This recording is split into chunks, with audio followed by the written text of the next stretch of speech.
Bonjour et bienvenue sur Rencontres et Réseaux, la chaîne qui vous raconte une histoire à la fois. Aujourd'hui, je suis à Chamonix à la rencontre de Michel Martinez, qui est le fondateur de Michel Ping Academy.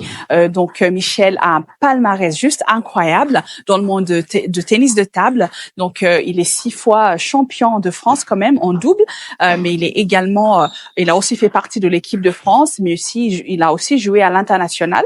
Donc, il va nous raconter un petit peu son histoire et il va aussi nous dire pourquoi il a décidé justement de créer cette association qui aide les jeunes à s'améliorer dans le tennis de table. Et donc, je vous dis à tout de suite. Alors, bonjour Michel.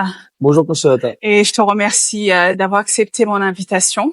C'est un plaisir. Voilà, vraiment, je suis vraiment ravie de te rencontrer. Et voilà, donc pour commencer, est-ce que tu peux te présenter et parler un petit peu de ton parcours Oui. Voilà. Alors, Michel Martinez, 44 ans, D'accord. ex-international, français. D'accord. Je vis actuellement en Suisse, à Genève. D'accord. Et directeur de la Martinez Ping Academy depuis 13 ans. D'accord. Voilà un petit peu. Ok, très bien. Parce qu'en faisant mes recherches, j'ai vu que vous êtes quand même champion de France 6 fois. Oui, alors j'ai été numéro 2 français. J'ai été 9 fois champion de France en double, 6 fois en double garçon et 3 fois en double mixte. Wow. J'ai été vice-champion de France et plusieurs fois médaillé en simple. D'accord. J'ai fait championnat du monde, championnat d'Europe. Voilà, une carrière sans mondial à 19 ans. Après une carrière un peu tronquée par les blessures, qui m'a empêché un peu d'aller sur le très très haut niveau. D'accord. Mais voilà, un parcours qui me va bien. Ah bah c'est parfait. Donc est-ce que cela veut dire que vous avez toujours fait du tennis de table au niveau professionnel ou est-ce qu'il y a eu d'autres carrières avant justement de Non, j'ai été toujours joueur depuis que j'ai 10 ans. Oui. Je joue et j'étais professionnel à l'âge de 16 ans jusqu'à là, je suis encore professionnel en tant que joueur aussi un petit peu. Je suis numéro 1 suisse. D'accord. Mais j'évolue en France maintenant, on va dire en N3 ou pré-national, une division bien en dessous de mon niveau. Oui. Mais j'ai préféré me rapprocher de Genève. Et là, je rejoins le club d'Annecy, le club où j'ai débuté à 10 ans, voilà, pour tourner la boucle, pour finir ma carrière chez eux. Oui. Donc ça, c'est vraiment super. Et voilà, je suis toujours joueur. Je suis toujours joueur aussi, et je suis directeur sportif d'un club en Suisse, à Genève. Oui. Je suis entraîneur principal. Je gère un des plus gros clubs de Suisse depuis 4 ans, mais vraiment en tant que directeur sportif depuis 2 ans. D'accord. Ok, donc revenons un petit peu en arrière, c'est-à-dire donc vous avez commencé à Annecy, et puis est-ce que vous pouvez nous parler un petit peu votre parcours à partir d'Annecy? Vous avez découvert le tennis de table jusqu'à maintenant. Alors moi, j'avais un père qui était déjà très sportif, ex-professionnel de foot, pas dans le top français, mais il était dans Ligue 2, dans le haut de la Ligue 2. D'accord. Donc j'ai surtout joué au foot avant, et vers 10 ans, j'ai découvert le ping-pong. D'accord.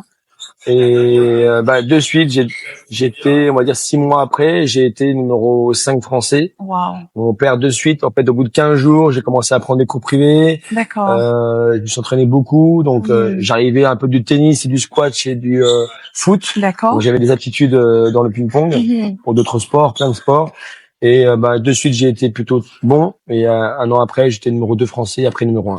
Wow, félicitations. Voilà. Quel parcours, hein, c'est exceptionnel, hein, je trouve. Donc, cette passion vient, comment est-ce que vous avez découvert le tennis de table? Totalement un hasard. Mon père a acheté une table pour ses employés à Annecy, dans son entreprise.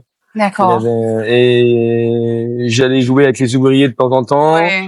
Et mon père connaissait un ex-champion de France handisport. D'accord. Et c'était un copain à lui, et il était venu au bureau passer jouer avec les ouvriers, et j'avais joué avec lui. Il m'a dit que j'étais doué. Il m'a dit de rejoindre le club d'Annecy avec le papa de Claude Bergeret. C'était une ex-champion du monde, vice-champion du monde de double, mixte avec secrétin.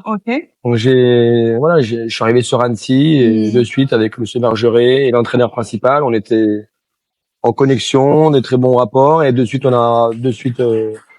embrayer très rapidement sur Voilà. une fréquence d'entraînement importante D'accord. pour essayer après d'être bon. De haut niveau Voilà. et de faire des Au début, compétitions. évidemment, non, mais ça c'est D'accord. j'ai réussi à gagner beaucoup de matchs. Wow. Et Wow. Et donc, quel est le match qui vous a plus marqué, ému, on va dire? Et là, vous vous êtes dit, c'est ça que je veux faire et je vais continuer à faire des compétitions. pas simple, moi, on va dire en junior 1, donc quand j'avais 14-15 ans, 15 ans, j'ai fait champion de France de la première année. Dès la D'accord. première année, j'ai fait champion de France junior. Alors qu'il y a 3 années, donc j'ai joué contre des joueurs de 1 an, 2 ans, 2 ans au-dessus. D'accord. Donc c'était rare quand même que quelqu'un gagne en junior 1. Donc à ce moment-là, j'ai commencé à dire que j'étais quand même pas mauvais, même si j'avais été vice-champion en Europe en cadet, par équipe. D'accord. Mais voilà, c'est ce moment-là où j'ai commencé à signer en national, les premiers sponsors, les premiers clubs qui m'aidaient dans mon projet sportif. D'accord. Donc c'est là où on s'est dit que je pouvais être bon en étant numéro 1 français à 15 ans. Oh wow, c'est excellent à 15 ans surtout parce qu'on est jeune encore et cette maturité là de se dire voilà, c'est ce que je veux faire et puis être passionné à ce point-là de faire une carrière, c'est exceptionnel. Donc je vivais sur Annecy à 13 ans, je suis parti en centre de niveau à Montpellier. D'accord. Pendant 1 an. Donc je faisais à 13 ans les voyages en internat. Wow. Donc voilà, c'est plutôt vers 15 ans parce que c'est après où on a passé cette première étape d'internat, 1 an. Après, je suis retourné sur Annecy pour être dans le centre ne correspondait pas à Montpellier. D'accord. Et après, je suis reparti dans une structure de haut niveau à 15 ans à Caen, une très grosse. D'accord. Et ce qui fait que dans cette structure-là, j'ai encore passé des caps c'est l'année où j'ai gagné le premier titre junior. Vers 15 ans. Ah, super. Et donc, pendant tout ce parcours-là, est-ce qu'il y a des entraîneurs qui vous ont marqué? Oui, en fait, tous, j'ai eu, c'est dur d'en mettre quelqu'un au-dessus, pas en-dessus, mais à cette période-là, à 15 ans, on va dire, Pascal Canteux, qui était très dur, m'a vraiment fait passer un cap. D'accord. Évidemment, mes premiers entraîneurs, un Polonais, Zbechek, après j'ai eu Rémi l'Ouest, après j'ai eu Antoine Bernier, des joueurs un peu locaux local sur Annecy, Cruzeil et Écran, Gevrillé. Donc et après voilà, c'est vraiment les entraîneurs qui m'ont vraiment marqué dans ma carrière jeune. Et après en senior, j'ai eu d'autres entraîneurs qui m'ont accompagné. Ok. Donc j'imagine avec le tennis de table, vous avez aussi voyagé justement. Est-ce que vous avez joué à l'international? Dans quel pays? Et qu'est-ce qui vous a plus marqué dans j'ai voyagé très tôt, vers 14-15 ans. J'ai commencé à aller à l'international et comme j'étais toujours en numéro 1, donc j'allais vraiment de partout. Et après en senior aussi, donc j'allais voyager un peu dans le monde entier. D'accord. Chine, Japon, Brésil, États-Unis, tous les pays d'Europe. Wow. Donc voilà, jusqu'à 20 ans. Et après j'ai eu une grosse blessure de 4 ans, donc qui m'a un peu arrêté. Donc mais en tout cas qu'est-ce que j'en garde? J'en garde que souvent à ce moment-là, j'ai pas assez profité de mes voyages. On était toujours en équipe de France, on voyageait, on jouait et on repartait. Voilà. Donc c'est vers 23, 25 ans, 27 ans quand j'ai revoyagé. Là, je me suis dit quand je voyage, je vais aussi profiter.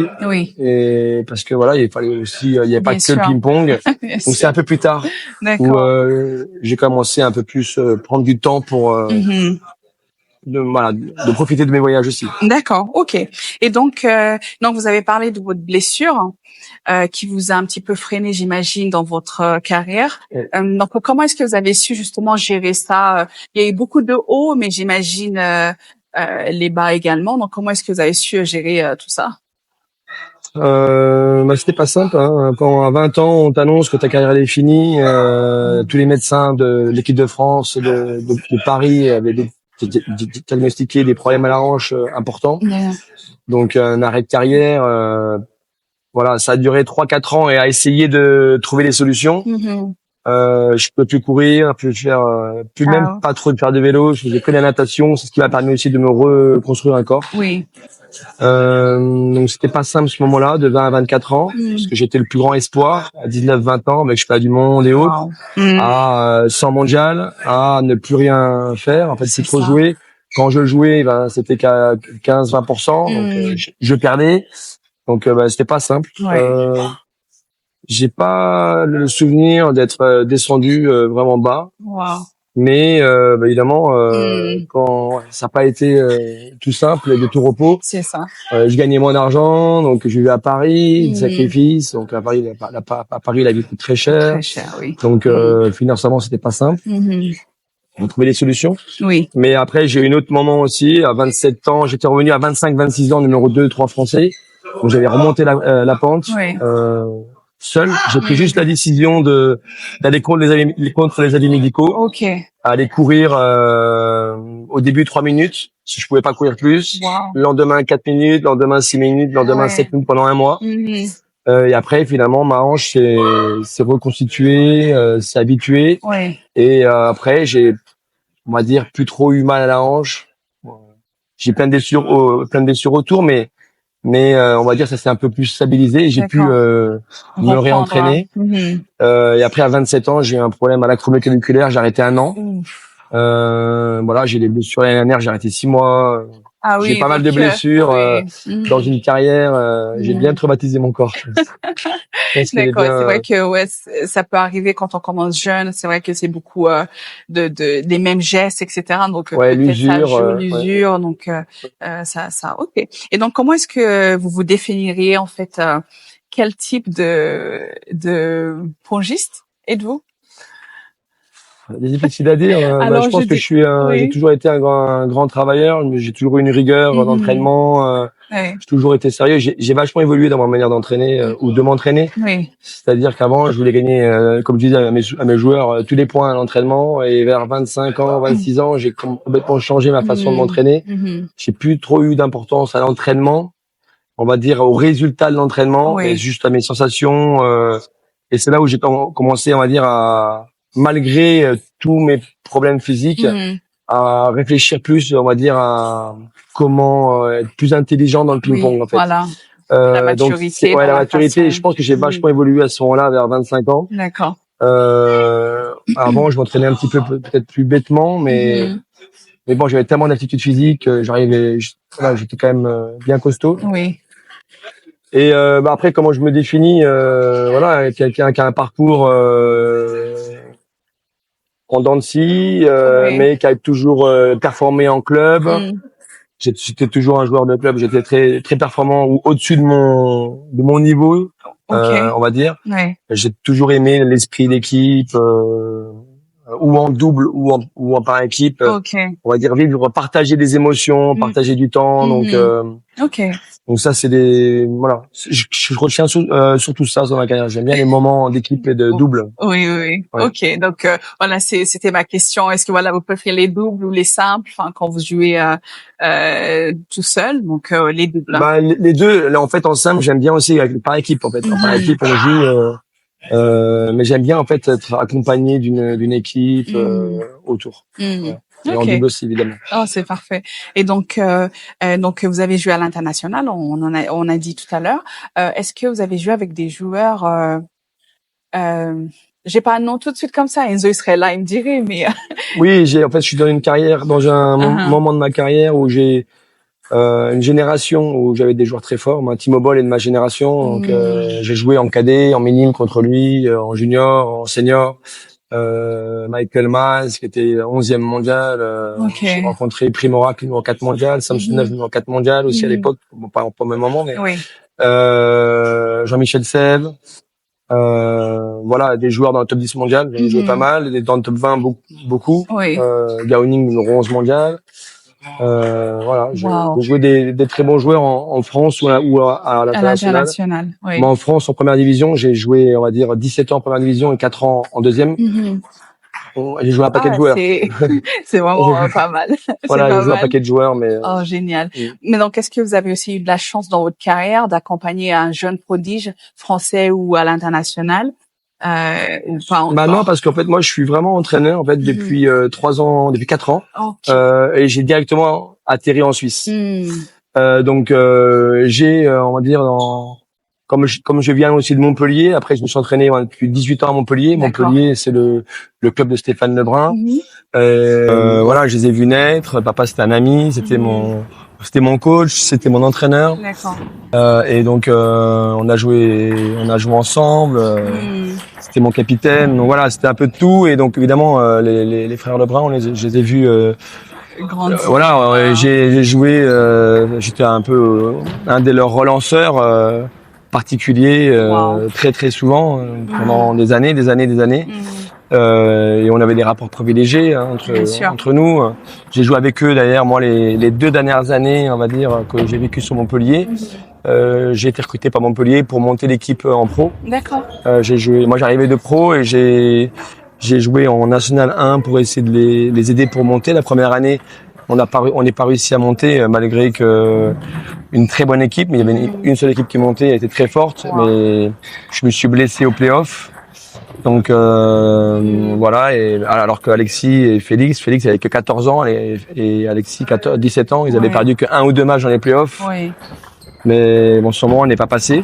Et l'année d'après, je suis encore resté avec eux.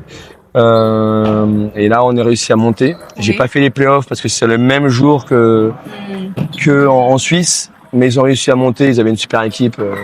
Alexis et Félix c'était les plus forts. Donc voilà, donc je les ai accompagnés dans leur progression, comme plein d'autres. Mais en tout cas, voilà, je suis d'un bel œil leur carrière. Exactement, ils sont exceptionnels. Hein. C'est vraiment exceptionnel ces 2 frères. Bah, c'est vrai qu'on pensait pas qu'ils aillent si vite pour tout le monde. Hein. Je m'en souviens très bien. Il y a 2 ans et demi, quand je jouais avec eux. On parlait des JO 2024, on savait qu'avec Félix allait avoir 17 ans, Alex 20 ans. On se disait mais ils seront trop jeunes. Et ils étaient 1000, ils avaient même pas commencé le niveau international. Ou à peine, ils étaient peut-être 1200e mondial. D'accord. Quand on parlait de ça, on pensait pas que c'était possible qu'ils puissent être au JO. Donc, c'est incroyable. En tout cas, ils m'ont fait me tromper là-dessus. On pensait pas. J'en ai parlé avec le papa il y a 2-3 semaines de ça. Même lui, il pensait pas que ça allait arriver si vite. Wow. Donc, ouais, une belle carrière. Ils ont une belle carrière à jouer. J'espère que les problèmes physiques, les blessures seront les épargnés durant la carrière. Et si ils sont pas de problèmes physiques, ils auront une très belle carrière et puis c'est super bien pour tout le monde, pour le ping. On entend parler que beaucoup de ping-pong actuellement, en partie grâce à eux aussi, donc c'est cool. C'est une fierté pour la France, voilà, donc c'est bien. Ah bah oui, là clairement, là, on a 2 pépites et en général les succès des sports, et ben c'est souvent lié à des pépites. Hein. On voit Laure Manodou en natation, il y a eu les athlètes, les champions, Bolt, même si c'était pas un Français, voilà, c'est des champions charismatiques. Exactement. Et en France, Tony Parker pour le basket, au tennis avec les 4 mousquetaires. Et Gatien à l'époque au ping-pong en 93, le ping avait cartonné grâce à Gatien, un champion du monde. Donc c'est vrai que les sports ont des grosses progressions grâce à des ambassadeurs. C'est ça. Et là on en a 2 magnifiques, deux frères, 2 magnifiques. Voilà, ce qui fait que là le ping ont une opportunité vraiment de dingue de progresser et de faire parler de ce sport, de ce magnifique sport. Je suis d'accord à 100%. Et donc, revenons un petit peu maintenant à Martinez Ping Academy. Comment est-ce que c'est venu l'idée et qu'est-ce qui vous a motivé en fait ou vous a donné cette envie d'accompagner des jeunes? En fait, je vois il y a tout âge ici au stage. Oui. Alors, comment c'est venu l'idée? L'idée c'est venu de 30 ans, mon premier enfant. Plus envie de voyager parce que mon enfant étant là. Voilà. Une maison que je venais de construire. Voilà, j'ai eu pas mal de blessures, donc je voulais faire attention. Je voulais en fait déjà avoir un coup d'avance, que je voulais pas arriver à 40 ans ou à 45 ans me dire je fais quoi. Oui, c'est ça. Alors, en fait, c'était surtout ça. Je voulais surtout pas faire ça. Je voulais pas mettre tous mes œufs dans le même panier en cas de blessure ou en cas de. Voilà. Donc en fait, l'idée c'était ça. Donc et il y a aussi un concours de circonstances. Mon cousin Germain, on est très proches, a organisé des stages en Espagne de musique. Ok. Un jour, je suis intervenu parce qu'il y avait besoin de quelqu'un pour lui, pour la partie sportive. Ouais. Je suis passé 2 jours à l'aider en Espagne et le centre en lui-même pouvait accueillir peut-être un groupe avec lui parce qu'il était pas nombreux. D'accord. Je me suis dit, écoute, l'année prochaine, on va le faire ensemble. On va faire la partie musicale et moi la partie sportive. Voilà. Donc la première année, on était 8. Wow. 8 stagiaires, dont, en fait, ce qui est marrant, c'est que le premier coach que j'ai embauché, c'est Nathanaël Molin, le coach des Lebrun, actuellement. Oh, wow. C'est le premier coach que j'ai embauché dans ma structure. Oui. Le deuxième coach que j'ai embauché, c'est Olivier Boisana, qui a été le préparateur physique un peu des Lebrun et le relanceur, entraîneur de Félix Lebrun pendant 6 ans. Okay. Après, j'ai eu des Fabien Fourneau, j'ai tous mes collègues, et d'ailleurs, des collègues qui sont déjà là, et ils sont là depuis déjà peut-être 8 ou 10 ans avec moi. Ok. Oui. Donc l'idée c'était ça en fait, de commencer à réfléchir à l'après-carrière, et en plus ça fait réfléchir au ping, et je sentais que j'avais quand même des aptitudes pour aussi transmettre, de manager du monde. Je pense grâce à ça, ça m'a fait monter vraiment en compétence sur plein de domaines. Wow. Et au début, on est parti à 8 stagiaires, hein. Oui. 2 coachs, 8 stagiaires. Après 3 coachs, 19 stagiaires. Et aujourd'hui, vous êtes combien dans l'équipe? Alors là, actuellement, on est sur ce stage-là, on est en gros 12 coachs et on est 68 joueurs. Wow. Mais il y a des fois que j'étais 80, 85 stagiaires. En général, ça se situe Mais maintenant, il y a des moments où j'ai voulu augmenter la cadence. Donc, il y a des années où j'ai fait 5 stages. Des années où j'avais un peu plus de temps. Là, je suis redescendu à 2 parce que j'ai moins de temps avec la Suisse. Voilà. Donc, je me laisse si j'ai besoin, je monte à 3, 4. Si j'ai pas besoin, je descends à 2. Voilà. Mais voilà, l'idée c'est ça en fait, c'est que voilà, grâce à ça, ça m'a ouvert des portes sur la Suisse. Là où je suis né à une demi-heure de là où je travaille. Oui, c'est parfait. Donc voilà, ça m'a ouvert des portes. Et puis est-ce que vous pouvez nous dire aussi en fait donc cette envie de créer le stage, est-ce que c'est en été, est-ce que c'est juste en l'hiver aussi? Non, pour le moment, j'ai fait que l'été. Donc au début c'était l'Espagne. Après j'ai eu Espalion et Espagne. Espalion c'est en Aveyron. Oui. Et après le Covid, j'ai dû arrêter l'Espagne parce qu'on pouvait plus traverser la frontière. Donc j'ai créé à Chamonix et à Espalion. J'ai fait une fois en janvier un stage on va dire en hiver, avec un stage international, on va dire, pour que la ville d'Espalion devienne une terre d'accueil pour les JO 2024. Chose qu'on a réussi, parce qu'on a réussi à créer un événement avec 18 pays et 48 joueurs internationaux. Donc j'ai créé à 100% de stage.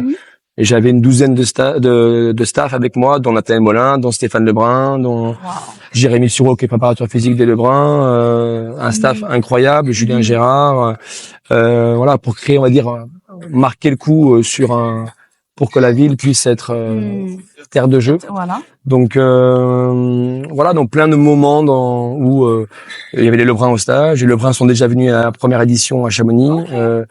Voilà, j'ai des rapports particuliers avec Montpellier, avec le papa. Dès qu'on peut se transmettre. Moi, je vais dans leur stage avec mes joueurs de haut niveau de Suisse. Je vais dans leur stage à Belmont avant Espalion. Justement, pour moi aussi, pour suivre mes joueurs, mais ça me rafraîchit un petit peu, ça me donne des idées pour mon entraînement. Exactement. Je pense qu'on a tous besoin moi je suis toujours maintenant en Suisse, plus mes stages, j'ai bien aussi de voir autre chose, d'autres manières d'entraîner, des idées, et voilà, et voir les amis, c'est cool. En fait, ce que j'ai remarqué dans le monde du tennis de table, c'est qu'il y a cet esprit quand même de famille, de partage, d'entraide. Voilà, je vois avec le club de Sallanches, justement, c'est une grande famille en fait, donc ces valeurs-là que vous voulez transmettre aux jeunes aussi, j'imagine. Oui, bah alors voilà, c'est ça. Sallanches, moi j'ai un partenariat avec Sallanches pour les tables. Ils me livrent 19 tables. On a un partenariat comme ça. J'ai eu avec La Roche-sur-Foron aussi. Moi, je suis un Haut-Savoyard, donc j'ai des rapports un peu particuliers. Mais oui, j'aime cette idée-là et les stages avec aussi, voilà, par rapport à la question de tout à l'heure, j'aime l'idée que le stage est ouvert à tous, à tout âge. J'ai des joueurs de 8 ans, j'ai des adultes là j'ai 62 ans à ce stage. Le stage suivant c'est 72 ans. J'aime avec des professionnels des fois, des débutants. Donc j'aime cette idée de groupe, de niveau. J'aime pas me restreindre en fait. Jamais aimer me restreindre. Par contre, c'est beaucoup plus compliqué à gérer, à manager, mais j'ai les capacités maintenant et mon staff, on va dire qu'ils sont vraiment formés pour pouvoir aussi s'adapter parce qu'on a toujours besoin de s'adapter. Un stage n'est jamais pareil. On s'adapte tout le temps en fonction de nos profils qu'on a sur le moment. Donc voilà, j'ai un staff qui m'aide beaucoup là-dessus. Ah, c'est très bien. Et donc tous les stagiaires viennent juste de la Haute-Savoie ou est-ce que non, pas du tout hein. Ça vient de Suisse, Paris, beaucoup de Parisiens en général. OK. De Nice, de Marseille, de Angers. Oh, très bien. Et après j'ai déjà eu des groupes belges, j'ai déjà eu c'est enrichissant même pour toutes ces personnes, il y a un échange quand même non, il y a pas, c'est surtout pas un secteur. J'ai déjà eu, j'ai eu plein d'étrangers qui sont déjà venus. Là, j'ai un Réunionnais qui est venu de la Réunion pour faire le stage. Non, j'ai plein de, j'ai des profils, j'ai plein de petits qui sont vraiment dans les meilleurs de leur catégorie. Mais j'ai aussi des débutants qui sont 5, qui veulent passer un stage où ils viennent jouer que le matin. Et l'après-midi, ils vont faire les activités. On leur propose du laser, ça peut être de la luge, luge d'été, la piscine. J'ai les animateurs dans mes stages, ce qui est assez rare, mais donc pour pouvoir vraiment dynamiser la partie Orping. Donc voilà, ça demande beaucoup de coûts, beaucoup d'organisation. Exactement. Mais voilà, on s'y retrouve. C'est très bien. Et donc, pour les personnes qui viennent de Marseille, de Lyon, de Paris, comment est-ce que vous organisez justement l'hébergement? Est-ce que c'est un prix, un package ou comment? Oui, alors c'est pension complète pour ceux qui le souhaitent. Il y a les externes, mais il y a ceux qui viennent de loin ou qui souhaitent être en internat. J'ai l'internat qui est à 300 mètres à l'ENSA. D'accord. Internat, pension complète, activité, entraînement, tout compris. D'accord. Et après j'ai une quinzaine d'externes. Ce stage, ils viennent que manger le midi et après le reste ils font toute la journée avec nous de 9h à 19h15. Ils restent et voilà donc donc tout le monde a ils choisissent leur formule et après voilà, il y a des formules plus intensives et là maintenant on a mis en place depuis un an des moments un peu plus privés en fin de journée vers 18h15 j'ai 11 intervenants entraîneurs par exemple qui vont donner des cours privés ou des cours duo ou des trios pour avoir un petit moment privilégié. Ça c'est des bonus et j'ai aussi dans le même moment j'ai une partie préparation mentale. J'ai un préparateur mental Florian Woolstead qui gère la chaîne Attitude Ping qui est là et qui est entraîneur et qui est aussi préparateur mental. Donc il gère 1 heure par jour sur un programme de 4 séances pour les stagiaires, donc sur entre 8 et 10 stagiaires, on bloque à ce chiffre-là pour qu'il ait la qualité. Donc voilà, on essaie d'être complet en fait. En fait, l'idée vraiment, c'est de contenter tout le monde. Mais vraiment, c'est que un joueur, un adulte ou un débutant ou un très fort puisse vraiment s'épanouir sur le stage. C'est vraiment le défi. Je vous avoue que c'est pas simple des fois parce que il faut vraiment avoir l'œil partout. Moi j'ai un œil partout. C'est vrai que je suis toujours ça c'est l'habitude Oui, c'est j'essaie toujours d'optimiser le moment.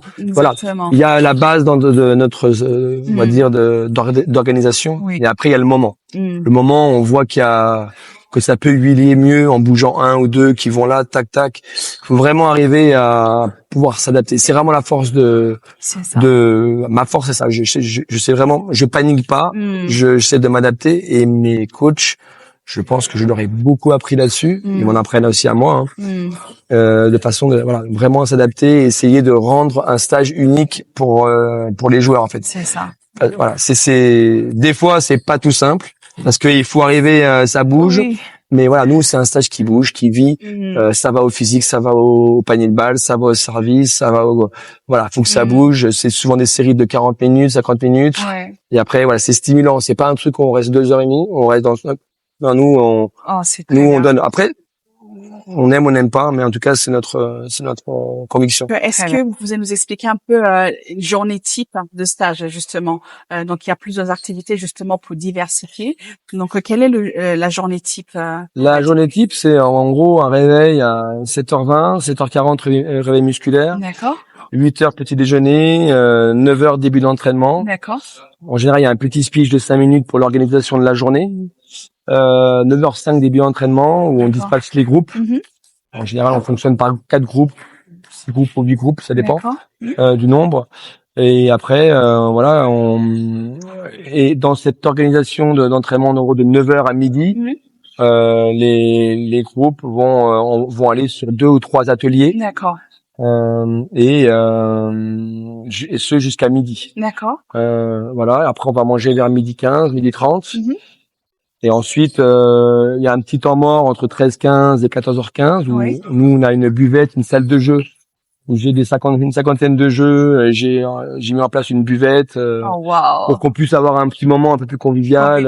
Et en plus, il fait chaud souvent, donc si on veut se désaltérer, manger un petit truc, on peut. D'accord. Et voilà, il y a plein de jeux à disposition, des ballons en veux-tu en voilà, pour que il y a les enfants qui vont sur le stade, qui vont s'amuser, et ceux qui veulent un temps calme, tout calme, ils vont dans leur chambre faire la sieste. Wow, bien. Ça c'est le rêve, c'est pas toujours comme ça, mais sinon voilà, ceux qui sont un peu plus joueurs, ils vont en salle de jeu. Et à 14h15, il y a on va dire un groupe qui part à la piscine jusqu'à 15h45. D'accord. Début d'entraînement à 16h ici. Et 16h 18h, en sachant qu'il y a en général c'est 50% du groupe qui reste sur cette séance, voire des fois que 40% qui restent sur cette séance. Le reste, ils vont en activité.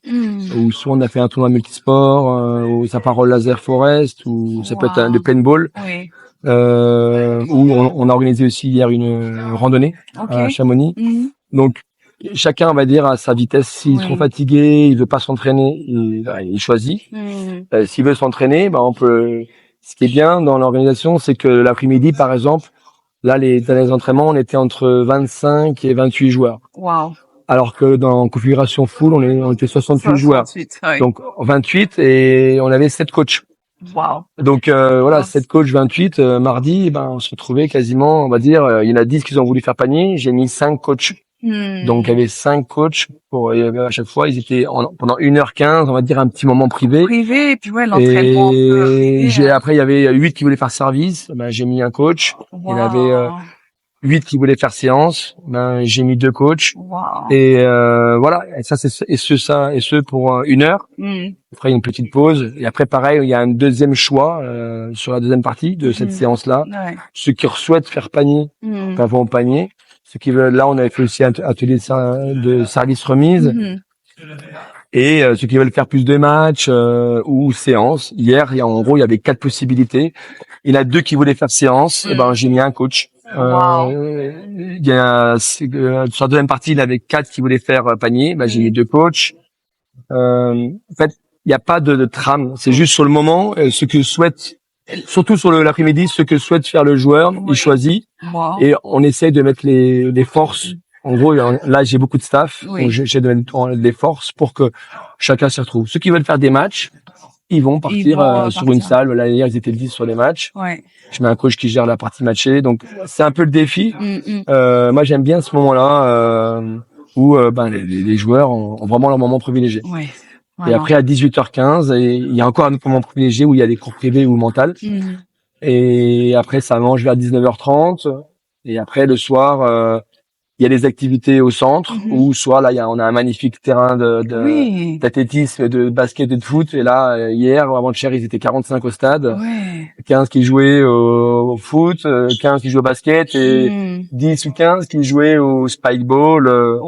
Donc, ils s'organisent. Nous, il y a les coachs qui sont là, les animateurs. On essaie de des fois, il y a même pas besoin. Mais en tout cas, on a un cadre qui est top. Vraiment. Donc, en gros, voilà, après c'est couché entre 22h et 23h. D'accord. 22h. Oui. C'est pas simple, mais plutôt 22h15, 22h30 pour les plus petits. Voilà. Mais après, Mais ça va, c'est couche comme ils sont bien fatigués. Exactement, c'est une bonne fatigue, Souvent, donc souvent ils ça va dorment bien. Bon voilà, c'est un peu le planning type d'une D'accord. journée. Mhm. Et après, voilà, le moment de 16 à 19, bah, pendant que les 25-30 s'entraînent, Mhm. et ben par exemple sur le mardi, il y a une sortie laser forest, ils étaient Ok. 40. D'accord. Donc Wow. il y avait 4 coachs et les animateurs dedans qui sont partis les accompagner. Ouais. Donc voilà, c'est Mhm. ça se dispatche comme ça. Et après, voilà, paintball, ça peut être d'autres Voilà, activités, donc la ouais, c'est luge assez d'été. diversifié. Voilà, moi en fait, j'offre, on va dire une partie, pas toutes les activités, parce que je leur propose énormément d'activités. Donc Oui. évidemment, c'est un certain coût. Mhm. Moi, je leur propose, je fais un système de points, D'accord. 100 points qui représentent à peu près 50 euros, D'accord. qui ils vont s'inscrire sur les activités bah, quand elles sont payantes. Mhm. Ça vaut un certain nombre de points. Voilà. Et après, à la fin du stage, ils doivent consommer leurs 100 points. Si ils ont consommé plus de points, Mhm. et ben ils rachètent une recharge de points Ok. pour que qu'ils puissent, bah, s'il y en a qui veulent faire même que des activités, ça C'est va peut-être se valoir peut-être 150 points. Ils rajoutent peut-être 20 euros 20 à la fin euros. du stage Oui. pour que tout le monde s'y retrouve. Wow. Parce que sinon, si je facture, admettons 100 euros d'activité au stagiaire, bah le stage il va Oui. encore augmenter. Oui. Mais il y a plein de stages qui facturent zéro d'activité, Mhm. zéro, et après les activités c'est en plus. C'est un choix. Alors, je sais pas c'est quoi la vérité. Je l'ai fait les deux en fait. Oui, les deux, mais Mais je pense que c'est un équilibre. je préfère l'intégrer Hmm. une partie correcte et Oui. après ceux qui veulent vraiment plus, Voilà. eh ben ils le payent. Ils payent Mais plus. d'un côté, des fois, c'est vrai qu'il y a des joueurs qui font aucune activité et qui D'accord. payent finalement ces 50 euros. Ok. Bon. Hmm. Par contre, ces 50 euros, ils les payent pas en activité, mais ils les payent en En staff. Parce staff, que le voilà. staff, il se retrouve avec 2 Exactement. heures en moment Exactement. toujours privé ou semi-privé. Mhm. Donc quand on me fait ce retour-là, je leur dis bah ouais, mais d'un côté Voilà. il y a aussi ça il y a aucun stage, tu vas avoir un pour deux C'est pendant vrai. 2 heures. C'est vrai. Mhm. Donc voilà, tout le monde, en gros, je pense que tout le monde est gagnant là-dessus. Mhm. Non, ouais, voilà. Non, je pense que vous avez trouvé un bon Oui, oui, équilibre dans tout oui, ça, oui, dans un lieu magique oui, ici à c'est vrai, Chamonix. c'est vrai. Donc, est-ce que vous allez continuer quand même à Chamonix? C'est permanent ou est-ce que vous Alors, ça bougez? fait non, bah l'idée c'est de continuer. D'accord. Je suis en train de voir. D'accord. Faut que je reparle avec Chamonix. J'ai un autre lieu qui peut être super sympa que je suis en train de discuter. D'accord. C'est très dur d'organiser un stage. Oui. Ça Les demande énormément de partenariats. temps. Il faut beaucoup de paramètres. Mhm. Les tables, la salle, les tarifs sont excessifs maintenant. Tout Mhm. augmente. Mhm. On faut tenir un prix correct parce que sinon, si on commence Oui. à déjà les stages ont augmenté pour, en tout cas me concernant, parce Oui. que les tarifs qui me sont offerts dans restauration pour ce qu'on ont tous augmenté. Oui. Donc, je suis obligé de l'impacter. Et puis les locations de la Tout salle, coûte très j'imagine. cher. Voilà. En Chamonix, tout Mhm. coûte très cher. Oui, bien sûr. Donc, non, l'idée c'est de continuer, mais D'accord. je suis pas fermé à aller Mhm. voir une autre station. D'accord. Mais voilà, Espalion, je suis très bien. Ça Oui. fait 5-6 ans que je suis là-bas. D'accord. Euh, c'est vraiment super bien. J'ai un Mhm. rapport avec tout le monde, le maire et autres. Quand tu parles directement au maire, ben ça aide. Ah oui, bien sûr. Donc Bien non sûr. j'ai 2 lieux qui sont bien, qui sont D'accord. magnifiques. Vraiment. Mhm. Donc non c'est pas j'ai pas de normalement ça devrait rester comme ça. En tout cas Ok. pour l'expérience c'est sûr. Oui. Chamonix à 90%, c'est sûr. D'accord. Ouais, je l'espère parce que franchement, le cadre est magnifique. Ouais. Il y a tout autour, Ouais. Et en voilà, plus je toutes les vis quand même qu'à activités. 1 heure. Exactement. C'est ça aussi l'avantage. J'ai Ouais. beaucoup c'est quand même ça reste mon département. C'est ça. Donc c'est l'avantage aussi qui me fait que dire, il y a toujours des côtés que en tant que directeur, je me dis putain, il y a des trucs qui pourraient être améliorés. Par exemple, on a 2 puits de lumière ici, Oui. magnifiques, Magnifique. mais ça apporte du soleil. Du soleil, Donc la l'architecte chaleur. qui a créé ça pour jouer au handball, bah, c'est dommage d'avoir des puits de lumière ou soit il aurait fallu mettre des rideaux. C'est le côté le point le plus négatif. Mais bon, en général, là sur ce stage, j'ai mis beaucoup de tables. Donc on arrive toujours à avoir 2-3 tables de libre. D'accord. Donc on arrive à tourner. Oui. Mais voilà, s'il y a un côté un peu des fois un négatif, c'est ça pour moi. Ok, d'accord. Donc la question, est-ce que c'est ouvert au grand public ou juste les gens qui font du ping? Non, faut jouer au ping. Alors j'ai quelques-uns. Des fois, j'ai des joueurs qui viennent, qui sont totalement débutants et qui qui jouent pas, on va dire. En club? Voilà, ça dépend. Des fois, j'ai 1 ou 2 joueurs comme ça. Des fois, D'accord. c'est compliqué parce que ça nécessitera un staff pour 2. Et en général, je les refuse pas. Ok. Faut vraiment, normalement, je suis quand même pour les licencier quand même. Oui, ok, c'est mieux. Non licencier, c'est compliqué quand même. Donc, quel conseil donneriez-vous à un jeune qui veut devenir champion en tennis de table? Alors, le conseil principal, c'est déjà avoir la passion, avoir garder du plaisir, beaucoup de plaisir. Bah, il faut s'entraîner beaucoup et intelligemment en fait. Et avoir des bases solides, des fondations vraiment solides. Ne pas brûler les étapes. En gros, voilà, moi j'appelle surtout la structure est importante, la coordination, prendre du temps sur des choses qui semblent pas importantes. Mais tout ce qui est biomécanique, coordination, bah, finalement, si tu n'es pas bien coordonné, bah, pour être un très très bon joueur, c'est compliqué. Oui. Donc voilà, il y a plein de... Voilà, pour être un champion de ping, c'est très compliqué, mais il faut s'entraîner beaucoup, c'est un sport répétitif. Oui. Donc voilà. Et après, voilà, être bien entouré. Il faut avoir, mine de rien, c'est quand même hyper important d'avoir un bon entraîneur qui a des connaissances sur un entraîneur au début et un entraîneur au milieu de carrière et en fin de carrière n'est pas le même. C'est pas pareil. C'est pas possible de... Moi, on va dire, je peux gérer des joueurs en début de carrière, mais c'est pas ma spécialité. Je préfère gérer les joueurs en plus haute carrière, mais je le fais. Mais c'est pas ma spécialité. Oui. Évidemment, grâce au stage, on a acquis certaines qualités, aptitudes pour pouvoir gérer, mais voilà, on a quand même des préférences. Complètement. Et voilà, le but, c'est de... Voilà, c'est ce genre de stage. En gros, on voit qu'il y a beaucoup de champions qui sont passés par ici ou d'autres stages. Voilà, les joueurs qui s'entraînent l'été, déjà, c'est qu'ils ont envie de s'entraîner. L'été, si tu restes 2 mois, il y a beaucoup de jeunes qui arrêtent 17-18 semaines par an. Tous les vacances scolaires, ils arrêtent. Wow. Mais ils veulent être bons. Et malheureusement, si toi t'arrêtes 18 semaines, si toutes les vacances scolaires tu t'entraînes pas, et c'est là où je pense que c'est un métier de passion, parce que quelqu'un qui est passionné, veut s'améliorer, veut faire parce mieux, qu'en stage, tu peux t'entraîner comme dans un mois dans un club. Donc, en stage, c'est des stages. Moi, je partais en stage, même à mes joueurs de haut niveau en Suisse. D'accord. Ils s'entraînent avec moi. Je leur dis, mais même des fois, je leur dis, allez-y, partez. Ne restez pas avec moi cette semaine. Oui. Partez de temps en temps, allez prendre des informations, allez prendre un petit peu de rythme autre part. Faites-vous votre propre expérience pendant une semaine. Oui. Parce que c'est important qu'ils découvrent aussi des choses qui ne sont pas uniquement ma voix. C'est important de partir en stage. Bien sûr. Voilà. Voir d'autres techniques, d'autres façons de faire, d'autres façons. Voilà, et d'avoir un gros volume d'entraînement. Oui. Et aussi, t'éclater dans un stage comme ça, tu croises plein de monde. Donc, quel conseil donneriez-vous à des parents qui, leurs enfants sont passionnés par le tennis de table, ils veulent, peut-être travailler à l'international, pourquoi pas. Est-ce que c'est un métier où on peut gagner sa vie et comment guider ces parents justement qui sont dans le doute? Alors, déjà, avant de penser à si leurs enfants peuvent gagner sa vie, déjà, je pense qu'il faut déjà bien structurer le planning de son enfant.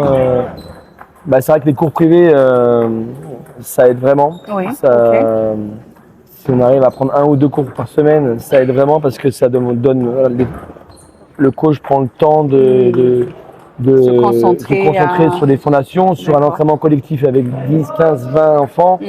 Malheureusement, on ne peut pas faire du miracle. Oui, si tu fais que du collectif, être très bon, c'est compliqué. Oui, vraiment. Les privés ont vraiment du sens. D'accord. Déjà, évidemment, ça dépend des moyens, évidemment. Bien sûr. Mais en tout cas, c'est le conseil numéro 1. Et après, évidemment, laisser le coach, on va dire, faire confiance à l'entraîneur. Si on donne, on va dire, son enfant à l'entraîneur, lui faire confiance, qui va être capable de gérer l'enfant, ne pas interférer de trop. D'accord. Et accepter que l'enfant puisse avoir des moments la croissance, il peut jouer de temps en temps un peu moins bien, ne pas mettre trop de pression. avoir un peu de distance sur les résultats. Oui. Parce que voilà, sur une année ou sur voilà, il y a toujours en gros, pour acquérir des choses, il faut des fois du temps. Donc laisser du temps Oui. à la progression. D'accord. Les progressions sont pas toujours comme ça. Non. Il y a des hauts, il y a Ouais, des voilà. bas. Félix Lebrun, c'est un des seuls qui a eu des progressions comme ça, mais c'est des joueurs qu'il faut pas se baser là-dessus. C'est des joueurs qui c'est en gros des génies. Oui.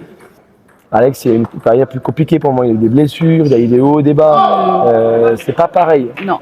Il faut vraiment laisser du temps à la progression. Et voilà, les parents, voilà, et envoyer leurs enfants en stage le plus possible pour qu'ils aillent faire de l'internat, des autres, qu'ils puissent découvrir plein de joueurs, plein de systèmes de jeu et qu'ils puissent emmagasiner du temps quand les autres ne s'entraînent pas. Parce que en stage, quand tu fais 3-4 semaines de stage dans l'année, plus quelques cours privés, et ben oui, ça nécessite un petit budget, mais ça reste des sommes qui sont quand même pas très importantes. Voilà, il faut quand même un petit budget de 3, 4, 5 000 euros l'année.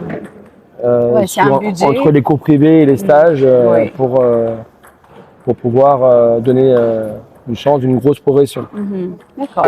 Et évidemment, au ping, il y a énormément de joueurs qui gagnent leur vie, qui sont professionnels. D'accord. Il y en a qui gagnent très très bien leur vie. En l'occurrence, c'est Lebrun.